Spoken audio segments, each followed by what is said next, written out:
Hi hello ನಮಸ್ಕಾರ. ನೋಡಿ, ಈ ದಿನ ನಾನು ಪುದೀನ ಚಟ್ನಿ ಮಾಡ್ತಾಯಿದ್ದೀನಿ. ಲಾಸ್ಟ್ ಟೈಮ್ ಒಂದು ವಿಡಿಯೋನ ಅಪ್ಲೋಡ್ ಮಾಡಿದ್ದೆ, ಪುದೀನ ತೊಕ್ಕು. ಈ ಚಟ್ನಿಗೆ 4 ಇಂಗ್ರೀಡಿಯೆಂಟ್ಸ್ನ ಯೂಸ್ ಮಾಡ್ಕೊಂಡು ಮಾಡ್ತಾಯಿದ್ದೀನಿ. ತುಂಬಾ ರುಚಿಯಾಗಿರುತ್ತೆ. 1 ಕಟ್ಟಷ್ಟು ಪುದೀನ ತೊಗೊಂಡು ಚೆನ್ನಾಗಿ ತೊಳೆದು ಸ್ವಲ್ಪ ಫ್ರೈ ಮಾಡ್ಕೊಳ್ಳಿ. 1 ಕಪ್ಪಷ್ಟು ಕಾಯಿ ತುರಿ, 1/4 ನಿಂಬೆ ಗಾತ್ರದಷ್ಟು ಹುಣಸೆಹಣ್ಣು, ಒಂದು 10 ಒಣಮೆಣಸಿನ್ಕಾಯಿ, ಖಾರ ನೋಡ್ಕೊಂಡು ಹಾಕ್ಕೊಳ್ಳಿ, ಮತ್ತು ಫ್ರೈ ಮಾಡ್ಕೊಂಡಿರೋಂಥ ಪುದೀನ, ರುಚಿಗೆ ತಕ್ಕಷ್ಟು ಉಪ್ಪು, ಇಷ್ಟನ್ನು ಸೇರಿಸ್ಕೊಂಡು ಗ್ರೈಂಡ್ ಮಾಡ್ಕೊಳ್ಳಿ ತರಿಯಾಗಿ. ಒಂದು 10 ಟೇಬಲ್ ಸ್ಪೂನಷ್ಟು ಎಣ್ಣೆ ಹಾಕ್ಕೊಂಡು ಸಾಸಿವೆ ಮತ್ತು ಇಂಗುನ ಹಾಕ್ಕೊಂಡು ಫ್ರೈ ಮಾಡ್ಕೊಳ್ಳಿ. ಪುದೀನದಲ್ಲಿ ಸ್ವಲ್ಪ ಕಹಿ ಅಂಶ ಇರೋದ್ರಿಂದ ಚೆನ್ನಾಗಿ ಫ್ರೈ ಮಾಡ್ಕೊಳ್ಳಿ. ಎಣ್ಣೆ ಎಲ್ಲ ಚೆನ್ನಾಗಿ ಹೀರ್ಕೊಳೋವರೆಗೂ. ನೋಡಿ, ಈಗ ಪರ್ಫೆಕ್ಟಾಗಿ ಫ್ರೈ ಆಗಿದೆ.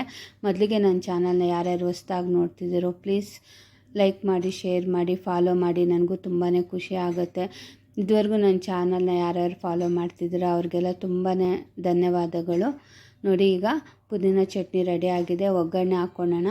ಇದಕ್ಕೆ ಜೀರಿಗೆ, ಸಾಸಿವೆ, ಕರಿಬೇವು ಸೊಪ್ಪು ಮತ್ತು ಕಡಲೆಬೇಳೆ ಒಗ್ಗರಣೆ ಹಾಕ್ಕೊಳ್ತಾ ಇದ್ದೀನಿ. ತುಂಬಾ ಅದ್ಭುತವಾಗಿರುತ್ತೆ. ಇದು ಚಪಾತಿ ಜೊತೆ, ಬಿಸಿ ಬಿಸಿ ಅನ್ನದ ಜೊತೆ ತುಪ್ಪ ಹಾಕ್ಕೊಂಡು ತಿಂದರು ಅಂತೂ ತುಂಬಾ ಅದ್ಭುತವಾಗಿರುತ್ತೆ. ತುಂಬ ಈಸಿಯಾಗಿ ಮಾಡ್ಕೋಬೋದು. ರುಚಿ ಅಂತೂ ತುಂಬಾ ಚೆನ್ನಾಗಿರುತ್ತೆ. ನೋಡಿ, ಪುದೀನ